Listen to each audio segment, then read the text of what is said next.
Hello! This isn't a magic trick. This is magnetism.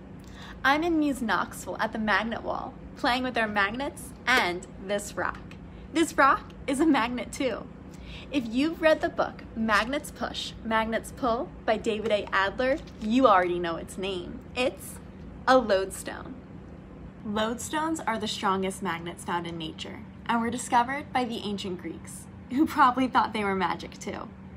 You can still find lodestones in igneous and metamorphic rocks. Lodestones are made of the mineral magnetite that has become magnetized. Scientists have a theory that the magnetic fields surrounding lightning bolts cause this to happen. A theory means that it's probably true, but it has not yet been proven. So what makes something magnetic? To understand this, we have to think small, really small. Atoms are really small. Atoms are the building blocks for all matter, which means everything around you begins with atoms.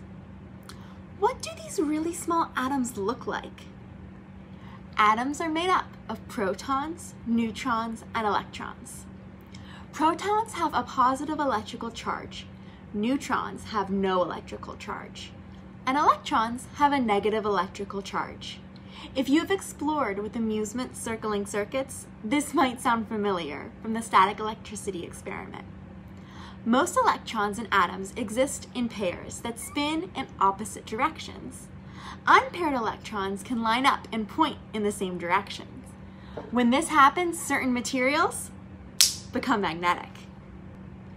Lodestone is a natural magnet, but magnets can also be created. Magnets that are created can be temporary magnets or permanent magnets, if their magnetism lasts a long time. Magnets can be made by exposing materials such as iron to a strong magnetic field created by electricity.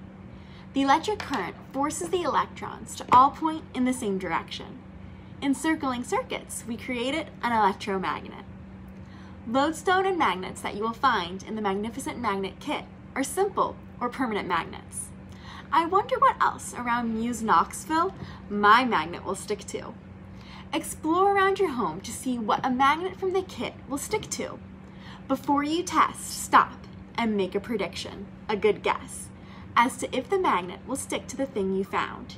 Stay away from watches and electronics like computers and TVs. Pause the video now to explore. What stuck to the magnet? My magnet did stick to a food can from Live Smart,